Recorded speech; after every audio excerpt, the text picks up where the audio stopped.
ئەو کێشانەی کە لە سەردەمینێدا خێزان پێوی دەناڵێنێ زۆر جیاوازە لەو کێشانین کە لە پێشتردا هەبوو لەگەڵ پێشکەوتنی تەکنەلۆژیا و بوونی ئامێرەکانی پەیوەندی و بوونی قەیرانەکان و بەرزبوورەوەی باڵەخانەکان و جیاوازی ژیان لە ئێستادا دەبینین کە کێشەکانی خێزانیش گۆڕانکاری بەسەردا هاتووە تەنانەت وایلی هاتووە زۆر جار بەختەوەری خێزانی وەکو بابەتێکی سەراب وەکو تراویلکەیەک سێر دەکرێت و قورسە لەم ڕۆژەدا خێزانێک بتوانێت ئەو بەختەوەری و ئاسوودەیە بەدەست بهێنێتەوە و کاریگەری زۆر لەسەر خێزان دروست بووە بۆی کە کللتوری نام و هاتۆتە نایەوە بەها کۆمەڵاتیەکانی گۆڕاوە ئەمڕۆ دەرهاویشتەی زۆر خراپ کەوتوتەوە لە هەڵۆشاندنەوەی خێزانەکان لە پەرتەوازۆبوونی تاکەکان لە خێزان و دوورکەوتنەوەیان دەی بزانین چۆن بتوانین ئەو سەقامگیریە بۆ خێزان بگێڕینەوە و هۆکارەکانی بەختەوەری خێزان چییە ئەمە چەندین بابەتی تر لەم تەوەرە باز دەکەین با میوانداری خات و نجیبە شغڵەتی فراوشکاری خێزانی کە خۆشحاڵی لەگەڵمانایە خات نەجیبەوە خێروی سپاس بۆ ئامادە بۆرت لەگەڵە خۆ بەخێروی خات نەجیبە هەر بەڕاستی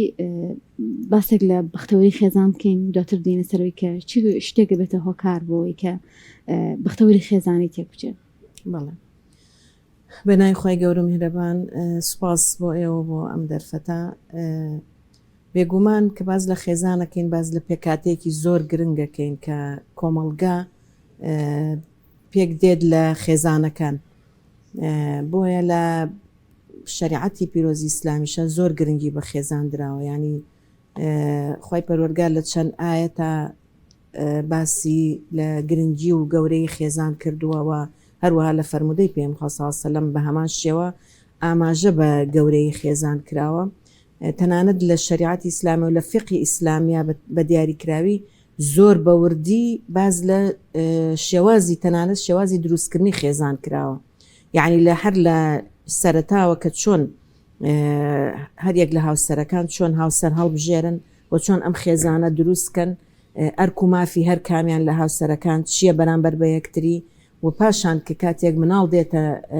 ئاراوە و مناڵ دروستە بێ لەو خێزانە ئەرک و مافی ئەم مناڵەت چییە و ئەم دایک و باوکە چۆن مامەڵە بکەن لەگەڵ ئەم مناڵەیە تەنانەت لەگەڵ دەوروبەرە لەگەڵ خزمەکانە لەگەڵ ئەو خزمایەتیا کە دروستە بێ لە دەرەنجامی هاوسەرگیریەوە ئەمانە هەمووی زۆر بە وردەکاری لە شریعەتی ئیسلامە ئاماژەی پێکراوە ئەمە بەڵگەیە لەسەرەوەی کە خێزان زۆر گرنگە و دروستکردنی خێزان ئەبێ لەسەر بنەما و ئەساسێکی زۆر پتە و دامەزراو بێ بۆ ئەوەی کە کەمترین کاریگەری لەسەر دروست ببێت لەو شتانەی کە لە دەوروبەرمانە و لە ڕوبەڕووی خێزانەکانە بێتەوە جا بێگومان خێزان لەبەروی کە ئەوەنە گرنگە ئەوەنە ڕۆڵ و کاریگەری هەیە لەسەر کۆمەلگا حتمما نەبێت تووشی کێشە و گرفتیش ببێتەوە و ئەو کێشە و گرفتانش ئەتوانین بڵێن بە پێی زەمن و سەردەم و کات ئەگۆڕێ یعنی هەر لە سەردەمانی زووەوە کێشەم مەسەلە لەناو خێزانەکانە هەبووە بەڵام بەپێی ئەو سەردەمە و ئەو کاتە و ئەو بارودۆخەی کە لەو کاتا هەبووە کێشەکان دەستنیشان کرا و دیاری کراوە ئەگەر ئێمە بین باز لەم سەردەمەی خۆمان بکەین لەم زەمەنی کە ئێمە تێیدا ئەژین ئەو کێشانی کە ڕوبەڕووی خێزان وێتەوە بەڕاستی زۆر زۆرە و ئەتوانین بڵێن ینی بەختەوەری خێزانەکان لە ئێستاە چۆن بڵێ قورس بووە ینی زۆر زەحمەت بووە ئیلا مەگەر خێزانێک کە زۆر ئاگاداری ینی ئەندامەکانی خۆی بێت و بتوانێ ئەو بەختەوەری تێک نەدا جا بەختەوەری خێزان بەچی ئەپێوریانێ چۆن بڵێن ئەم خێزانە بەختەوەرە بەختەوەری خێزان ئەوە نییە کە ئەم خێزانە کێشیان نەبێ هیچ کێشێک ڕوبەڕوویم خێزانە نەبێت چکە ئەمە مستحیلە توانین بڵێن ینی دەگمەنەکە خێزانێک بڵێن تووشی گرفت نابێت تووشی کێشە و معاناتی نابێ بەڵام گرنگیەکە لەوایە کە چۆن بتوانن بەسەر ئەم کێشانە زاڵ بن یعنی چۆن بتوانن وا بکەن کە ئەم کێشانە ئەم گرفتانە ئەم تەحەدیانی کە ڕوبەڕووی خێزانە بێتەوە لە ئێستا کەمترین کاریگەری لەسەر تاکەکانی خێزان هەبێ یعنی کاریگەریەکە بۆی کە مەبەستمانوەیە کە کاریگەریەکی نەرێنی بێ کاریگەریەکی سلبی بێ کە ینی ئەو خێزانە چۆن بڵیا بەرەو هەڵوەشان و باە تاکەکانی خێزان ئەندامانی خێزانەکە تووشی گرفتێک ببن کە نتوانن چارەسەری بکەن. یعنی بەختەوەری ئەوەیە لە ئێستاە کە تۆ بتانی زاڵی بەسەر ئەو گرفتانی کە ڕوبەڕووتە بێتەوە. ئەمەش بەڕاستی بە تەنها کەسێک ناکرێت، بۆ نمونە تەنها بە باوک ناکرێت، تەنها بە دایک ناکرێت، بەڵکۆ بێ هەموو ئەندامانی خێزانەکە ڕۆڵیان هەبێ لەوەی کە ئەم گرفتانە کەم بکەنەوە لە ناو خێزانەکانیانە. ئەوە ئێمە تەنها باز لە ناو خێزانەکەین، ئەگەرنا لە دەرەوەی خێزان بەڕاستی تەحەدی و گرفتی زۆر هەیە، ینی کە کاریگەری لەسەر خێزانەکان هەیە. بەڵام ئەگەر ئەم خێزانە لە ناو خۆیانە پتە بن، قسەیان یەک بێ، بتوانن بەسەر ئەو ئاستەنگانە ئازاڵ ببن کە ئەگەر مەجال هەبوو دوایی باسی گرفتەکان و ئاستەنگەکانەکەین، ئەو کاتە ئەتوانین بڵێن ئەم خێزانە سەرکەوتون یاخود ئەم خێزانە توانیویانە تا ڕادێک بەختەوەری بپارێزن لە ناو خۆی خۆیانە. زۆر باشە. کێ بەرپرسیاری سەرەکیە لە بەختەوەری خێزان؟ بێگومان هەموو تاکەکانی خێزان بەرپرسیارن، بەڵام بە دەرەجەی یەک دایک و باوک. یعنی زۆر جاری وایە جیاکرێتەوە، مەسەرەن ئەڵێن باوک ڕۆڵی سەرەکی هەیە و ئەبێ دەست بگرێ بەسەر خێزانە، و هەندێکی ژەڵێن نەخێر دایک بنەمای بەختەوەری خێزانە. و بەڵام بە بڕوای من هەموو تاکەکانی خێزان بەرپرسیارن، چکە جاری وایە تۆ ئەگەر مەسەلەن دایک و باوکەکە خەلەلیان ناتوانین بڵێن یعنی ئینسان کەسێک هەبێ کە نمونەی بێ و میسالی بێ و هیچ خەلەلێکی نەبێ، بەڵام ئەتوانین بڵێن دایک و باوکەکە ئەو پەڕی هەوڵی خۆیاندا، بەڵام یەکێک لە ئەندامانی خێزانەکە بێتە هۆی کێشە بۆ خێزانەکەەوە دروستبوونی نائارامی و نابەختەوەری. بۆی هەموو تاکەکانی خێزان بە دەرەجەی یەکەم بەرپرسن لە بەختەوەری خێزانەکە، دواتر ئەوەی کە لە دەرەوەی خێزانە. جاری وا هەیە مەسەلەن خێزانە گرفتیان هەیە کەسێکی نزیکی خێزانەکە، بۆ نمونە ماڵی کەسوکاری ژنەکە یای پیاوەکە هەوڵە دەن کە کێشەکانیان بۆ کەم بکەنەوە یاخود هاوکاریان بن لە چارەسەرکردنی کێشەکانە. بەڵام ئەتوانین بڵێن هیچ ئەوە دایک و باوک بە دەرەجەی یەکەم، بەڵام هەموو ئەندامانی خێزان بەرپرسن لەوەی کە بەختەوەری خێزانەکان بپارێزن. بەڵا خاتو نەجیبە، گەورەترین ئاڵنگاری ئەمڕۆ لە بەردەم خێزانی کوردیا چییە؟ ئەو ئاڵنگاریانی کە ئەمڕۆ ڕوبەڕووی خێزانە بێتەوە، بە تایبەتی خێزانی کورد و ئەوەی کە ئێمە ئەو کۆمەلگایی ئێمە تیاژین، دەتوانین بڵین چەند بابەتێکە. یەکەمیان ئاڵنگاری کۆمەڵایەتیەکان. ئاڵنگاری کۆمەڵایەتیەکان بە دەرەجەی یەکەم پەروەردەی مناڵە. پەروەردەی مناڵ لە ناو خێزانەکانە لە ئێستا بەڕاستی زۆر قورس بووە، زۆر یعنی ئەتوانین بڵێن جوهد و ماندووبوونی زۆری ئەوێ دایکەکان لە ئێستاە و یاخود بڵێن خێزان بەگشتی بتوانن پەروەردەیەکی دروستی مناڵەکانیان بکەن، بۆ لەبەر ئەو گۆڕانکاری خێرانی کە لە ناو کۆمەلگای ئێمە هەیە، لەبەر ئەو هۆکارانی کە هەیە بۆ ئەوی کە مناڵ بەلا ڕێدا ببرێ، بۆی کە پەروەردەی تاکەکانی خێزان پەروەردەی مناڵ تێک بچێ. بۆیە لە ئێستاە پەروەردەی خێزان توانین بڵێن گەورەترین ئاڵنگاریە ڕوبەڕووی خێزانەکانە بێتەوە لە چەند ڕوویەکەوە. بۆ نمونە ئەوەی کە هەیە ئێستا ئەبینی مەسەلەن دایک لە دەرەوە ئیشەکە، یعنی مەسەلەن ئێمە زۆر جاریانی ئەوەمان و تۆ کە دایک کۆڵەکەی ئەساسی خێزانە و پەروەردەی مناڵیشە لە ناو خێزانە. بەڵام ئێستا بارودۆخی ژیان ئەوەندە قورس بووە کە ینی دایکەکانیش ئەخۆ بڵێن ژنیش ناچارەکە بچێتە دەرەوە بۆ کارکردن. یعنی ئەتوانین بڵێن کەم لە خێزانەکان هەیە کە ئێستا بتوانن بە تەنها سەرچاوەیەکی داهات بتوانن ژیانێکی ئاسایی بەڕێ بکەن، کە ئەمە گرفتێکی ترە کە لە ڕووی ئابوووریەوە ئەگەر دواتر قسەی لەسەر بکەین. بەڵام لە ئێستاە گرفتی یەکەمەوەی کە دایک ئەچێتە دەرەوە، کاتێکیش کە دایک ئەچێتە دەرەوە بەڕاستی پەروەردەی مناڵ قورسە بێت. مەسەلەن ئەم مناڵە لە کۆ بەجێ ئەهێڵێت، لە لای کێ بەجێ ئەهێڵێت، چۆن دەوروبەرەکە بتوانن هاوکار بن بۆی کە ئەم مناڵە پەروەردەیەکی دروست و جوان بکرێ. لە ڕوویەکی ترەوە ئەمڕۆ ینی پەروەردەی مناڵ بەهۆی ڕاگەیاندن و بەهۆی تۆڕە کۆمەڵایەتەکان و بەهۆی بوونی ئەو هەموو تەکنۆلۆژیایی کە بەبێ سانسۆر بەبێ ئەوەی کە لێپرسینەوە لەسەر بکرێ دێتە وڵاتی ئێمەوە، هەمووی زۆر ئاسانە لە بەردەستی مناڵە. یعنی ئەتوانین بڵێن لە هیچ شوێنێکی دنیا ئەو ئازادی و ئەو ڕێپێدانی کە لای ئێمە هەیە بۆ تەکنۆلۆژیا بەڕاستی بوونی نییە. یعنی تۆ لە هەر شوێنێک سیرەکە ینی لە خوار هەژدە ساڵەوە مەسەلەن بەکارهێنانی بێ سنوور و بێ سانسۆر لەسەر ئەم تەکنۆلۆژیایە بوونی نییە لە هیچ وڵاتێکە. دوای ئەوە مەسەلەن بوونی ئەنتەرنێت و بوونی تۆڕە کۆمەڵایەتەکان بەو ڕەهاییە ئەویش کە ئێستا ینی بەبێ هیچ سانسۆرێک هەیە لە لای ئێمە ئەمەش لە هیچ شوێنەکە بوونی نیە. ینی تۆ بڕۆ هەر مناڵێک کە ئایپادێک مۆبایلێکی زیرەکی بەدەستەوە بێ ئەتوانێت بۆ خۆی چی بوێ سەیریکە بەبێ ئەوەی کە هیچ لێپرسینەوەیکە بێ بەبێ ئەوەی کە سانسۆرێکە بێ. ئەمەش گەورەترین ئاڵنگاری لە ئێستاە کە ڕوبەڕووی پەروەردەی مناڵەکانە بێتەوە بەڕاستی. وەکوتمان دایک کە بۆ خۆی مەشغەڵەتی هەیە لەو لاوە مناڵ لە شوێنێک جێ هێڵێ زۆر جاریوا هەیە هەر بۆ ژیرکردنی مناڵەکە تەماشاکەی شاشەیە کە دەنە دەستی مناڵەکە بۆی کە چۆن بڵێ خۆیان ئیسراحەتکەن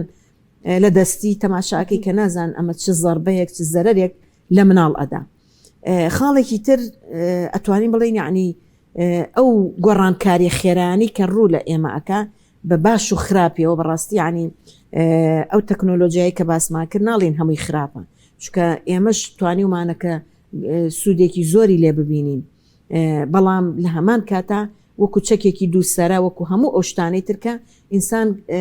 خۆی ئەتوانێت باش بەکاری بێنێ یا خراپ بەکاری بێنێ. بۆیە ئەو تەکنۆلۆژیایی کە هەیە لەگەڵ ئەوەی کە سوودی هەیە بەڵام لە هەمان کاتا زیانیشی هەیە کە ئەمە یعنی کۆمەڵێک گۆڕانکاری هاتۆتە ئاراوە ئەویش بەوەی کە کللتوری وڵاتان یعنی هاتۆتە ناو ئێمەوە. مەسەلەن تۆ بڕۆ لە تۆڕە کۆمەڵایەتەکان سێکە ئێستا بۆ نمونە مناڵێکێ لە تەمەنی خوێندنی بنەڕەتیایە یاخۆت بڵێن لە با بڵێن لە ئامادەیایە ئاگداری هەموو ئەو شتانەیە کە لە جیهانە ئەگوزەرێ. بۆ نمونە لە وڵاتان خەڵک چۆن مامەڵە لەگەڵ مناڵاکە خەڵک چۆن مەسەلەن مامەڵە لەگەڵ ڕاگەیاندناکە ینی زانیاریان هەیە بۆچی لە بەرەوەی هەمووی لە بەردەستیاکەواتە گواستنەوەی ئەم کللتور و ئەم عولەمەیە کە هەیە ئێستا ئەم جیهانگیریە کە هەموو هەچی هەیە لە جیهانە لە بەردەستی ئێمە هەیە ئەمە بەڕاستی گۆڕانکارێکی خێرای دروست کردو لە لای ئێمە. بۆیە ئەگەر خێزانەکان نەزانن چۆن مامەڵەی لەگەڵا بکەن چۆن بتوانن کەلتورە جوانەکانی خۆمان کەلتورە جوانەکانی کە ئێمە لە ئیسلامە وەرمانگرتووە هەر لە بنەڕەتەوە لە ناو کۆمەڵگەی کوردەواریە کۆمەڵێ بەها و ئاکاری جوان و کللتوری جوان هەیە خەریکە ئەمانە وردە کاڵەکرێتەوە و شتی هاوردە لە بری ئەمانە جێگەیەگرێتەوە. بۆیە ئەمانە بەڕاستی ئەبێ خێزانەکان زۆر ئاگادار من چۆن مامەڵەی لەگەڵەکەن بۆ ئەوی کەمترین کاریگەری خراپی هەبێت لەسەر تاکەکانی خێزان. زۆر باشە تا چۆنێک پابند بووم بە ئاینەوە وەروە دەستکردن بە بنەماکانی ئاینی پیرۆزی ئیسلام و کاریگەری هەیە لەسەر بەختەوەری خێزان. بە دڵنیاییەوە وەکوتمان لە بەرەوەی کە لە ئاینی پیرۆزی ئیسلامە ئەوەندە گرنگی بە بەختەوەری خێزان دراوە و وردەکاری ژیانی خێزانی باس کراوە. ئەگەر ئینسان شارەزا بێ لە ئاینی پیرۆزی ئیسلام و پابند بێ پێوەی و دەستی پێوە بگرێ بۆ ڕێنماییانەی کە لە شریعەتی ئیسلامیە هاتۆ کە لە فرمودەکانی پێغەمبەر صلی الله علیه و سلم هاتۆ تەنانەت باز لە مامەڵەی پیاوەکە لەگەڵ هاوسەرەکەیە باز لە مامەڵەی باوکەکە لەگەڵ مناڵەکەیە باز لە مامەڵەی ژنەکە لەگەڵ مناڵەکانیان لەگەڵ هاوسەرەکە تەنان لەگەڵ خزم و کەسوکاری هاوسەرەکەیە ئەگەر شارەزاییمان لەمانەوە هەبێەوە پابند بین پێوەی وە گوێی لێ بگرین بەڕاستی گەورەترین کاریگەری دروستەکە لەسەر بەختەوەری خێزان. بۆیە ئەوەی کە ئێستا ئێمە ئەیبین بەڕاستی دوورکەوتنەوەی لە ئاینی ئیسلام بۆیە بەو شێوازە یعنی گرنگی خێزان نەماوە ینی تاکەکانی خێزان بە تایبەتیەوەی کە ئەگەر دایک و باوکەکە زۆر حەریز نەبن لەسەرەوەی کە مناڵەکانیان بپارێزن لەو کاریگەریانە ئەبینین هەموو شتێک لە دەرەوە کاریگەری لەسەر تاکەکان دروست دەکات. یعنی بە شێوازێک کاریگەری دروست دەکات کە تەنانەت هاوڕێتی کردن تەنانەت چوونە ئەو شوێنانەی کە ئێستا بە ئەتوانین بڵین بە فری کراوەتەوە بۆ گەنجەکان کە کاتی تیا بەسەر بەرن ئیترم کاتە بە چ شێوازێک تیا بەسەرە بەرن. ئەگەر شارەزانەبین بەڕاستی ناتوانین گەنجەکانمان مناڵەکانمان تاکەکانی خێزان دوورخینەوە لەو کاریگەری خراپانەی کە لە ئێستا هەیە کە ئەویش بەڕاستی بە هەستکردنە بە بەرپرسیارەتی بەرامبەر بەخوای گەورە یەکەم شت چکە بێ دایک و باوک بزانن کە ئەمە بەرپرسیارەتێ تۆ کاتێک مناڵێک ئەهێنیتە دنیاوە تۆ لێی بەرپرسی هەتا ئەو ڕۆژەی کە ئەم مناڵە ئەگاتە تەمەنێک کە ئیتر خۆی چاک و خراپی خۆی بزانێ ئەم دایک و باوکە بێ لە مناڵی و زۆر سوور بن لەسەرەوەی کە بیپارێزن لە خراپ لەو خراپانی کە هەیە و مناڵەکە ڕابهێنن و فێری بکەن کە چی باشە و چی خراپە کە ئەمانەش بێگومان و کووتمان هەمووی لە ئاینی پیرۆزی ئیسلامە هەیە و ئینسان کە بەرپرسیار و بەرامبەر بەخوای گەورە ئاگادارە بێت لەو گۆڕانکاریانەش وە ناهێڵە کاریگەری خراپی لەسەری هەبێت. زۆر جار لەناو خێزانێکدا بەریەکەوتنینەوەکان هەیە لەبەرەوەی کە دایک و باوکێکمان هەیە ڕەنگە ئەوها لەگەڵ تەکنۆلۆژیا گەورەنم بێ و لە ئەنجامیشدا هەندێک منداڵمان هەیە کە لەم خێزانە گەورە بوون هەر لەدایک بوون یەکسەر لەگەڵ سۆشیال میدیا و لەگەڵ سەردەمی نوێدا لەدایک بوون جا ئەمە زۆر جارە بێتە هۆی ناتێگەیشتنێک لە نێوان ئەم ئەنداوانەی خێزانە. پێویستە چۆن ئەمە ڕەچاوبکەین لە ناو خێزانە ئەنی باوکێک کە لە سەردەمێکە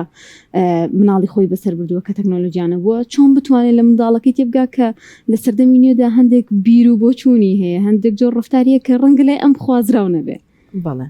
بە دڵنیایە خۆی ئەوە ژێکێکە لەو تەحەدیانی لەو ئاڵنگاریانەی کە ڕوبەڕووی خێزانە بێتەوە یعنی لە ئێستاە ئەتوانین بڵێن ئەم جیلەی ئێستای ئێمە یعنی من خۆم ناڵێم بۆ نمونە ئێوە ینی کە لە تەمەنی مناڵی ئێمان جیلێکن یعنی لە گۆڕانکاریایە مەسەرن چۆن ئەڵێ ئینتیقالیە یعنی لە کللتورێکەوە یاخۆت بڵێن لە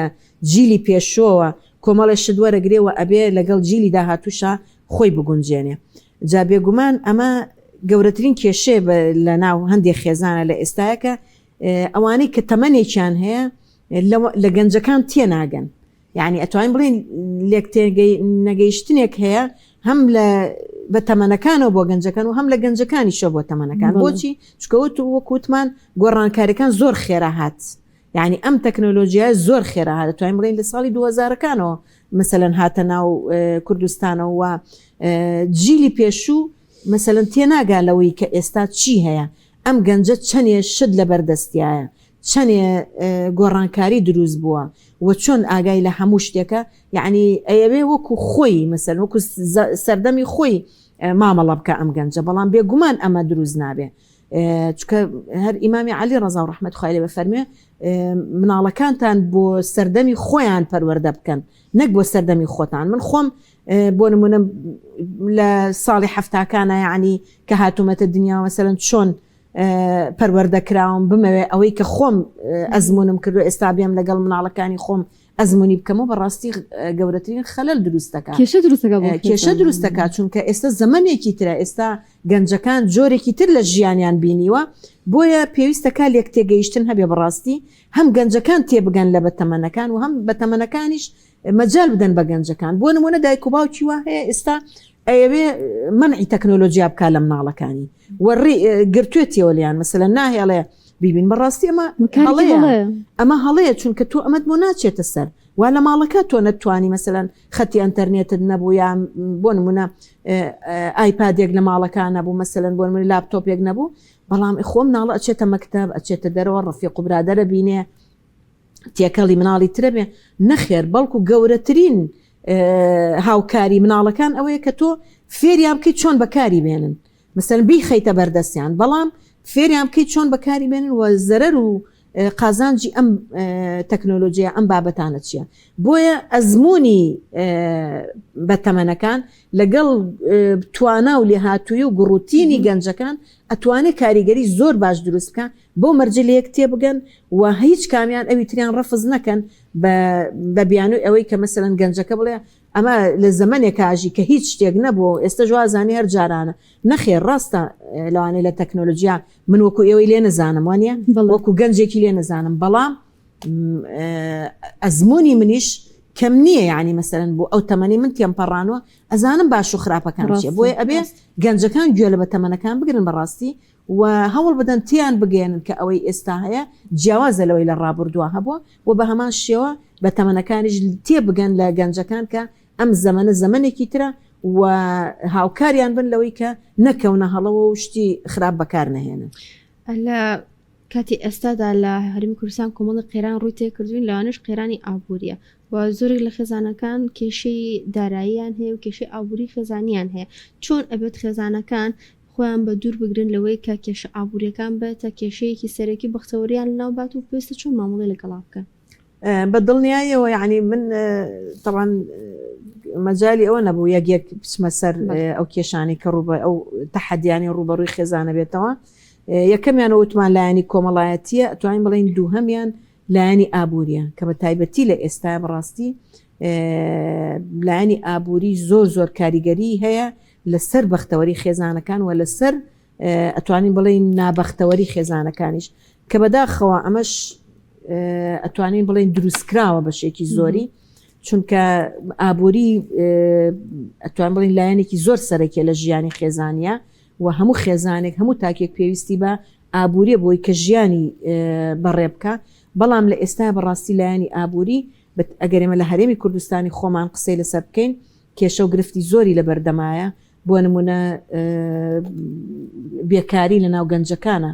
یعنی لە ئێستا کە بێکاری هەیە ئەمە کاریگەری زۆر سلبی دروست کردووە، تەنانەت لەسەر دروستکردنی خێزانیش. زۆرێک لە گەنجەکان ئێستا خێزان دروست ناکە بە بیانەوەی کاڵێ من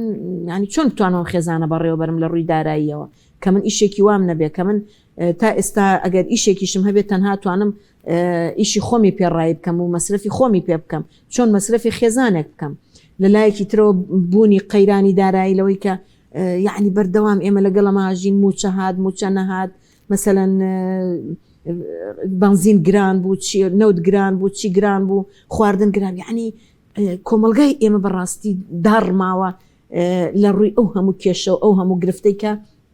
بمانەوە نەمانەوە. ئەگەر خێزانێکیش خۆی کێشەی ئابووری نەبێ ئەوەندە ئەم بابەتانە ئەبیستەوەندە ئەم شتانە ڕنگدانەوەی لەسەر کۆمەلگا دروست کردووە کە هەمووی خەمبارە، هەمووی بێتاقەتە، هەمووی ناڕەحەتە. بڕۆ کەسێک کە خۆشی کێشەینێ بڕۆ یعنی لە هەر مەجلیسێکە 4 کەس دانیشن باسی لایەنی ئیشکردن و قەیرانی دارایی و نەبوونی و بێ ئیشی و بێکاریە کە بەداخەوە یعنی ئەمە توان بڵێ لە هیچ شوێنێکی دنیا ئەمە نییە کە ئینسان تەنها خەیاڵی لای ئەوە بێت چۆن بگاتە سەریمان، چۆن مەسرفی ڕۆژانی دەربێنێ کە ئەمە گرفتێکە ڕوو بە ڕووی خێزانەکان بۆ تۆ بەڕاستی. بۆیە بەڕاستی ئەبێ خێزان زۆر وشیارانە مامەڵە بکە و لە لایەکی ترەوە ئەم تەکنۆلۆژیایی کە باسمان کرد وای کردووە مەسەلەن تۆ ئاگاداری دەوروبەر و شوێنەکانی تربی بۆیە بینی ئەوان چۆنەژین، ئەمە کاریگەری نەرێنی لەسەر دەرونی تاکەکان دروستەکە. هەر بۆ نمونە مەسەلەن باسی سوۆشیال میدیامان کرد بچینەوە سەری ئەبینی هەنێک لە خێزانەکان و یاخۆت بڵین لە وڵاتان یعنی ئێستا بڕۆ هەر پەیجە بکەیتەوە هەر شوێنە بکەیتەوە کۆمەڵی خواردنی داناوە، مەسەلەن دروستکردنی خواردن بەم شێوازە، یعنی مەبەستمەوەیە ئەم هەموو شتەکە بڵاوە کرێتەوە کە عەرزەکرێ بۆ خەڵکیش لە لایەکی ترەوە نەبوونە ناتوانێت ئەمانە بدەست بخە، کاریگەری خراپی لەسەر خێزانەکان دروست کردووە. بۆیە خێزان لە ڕووی داراییەوە ئەبێ زۆر وشیارانە مامەڵە بکە، مەسەلەن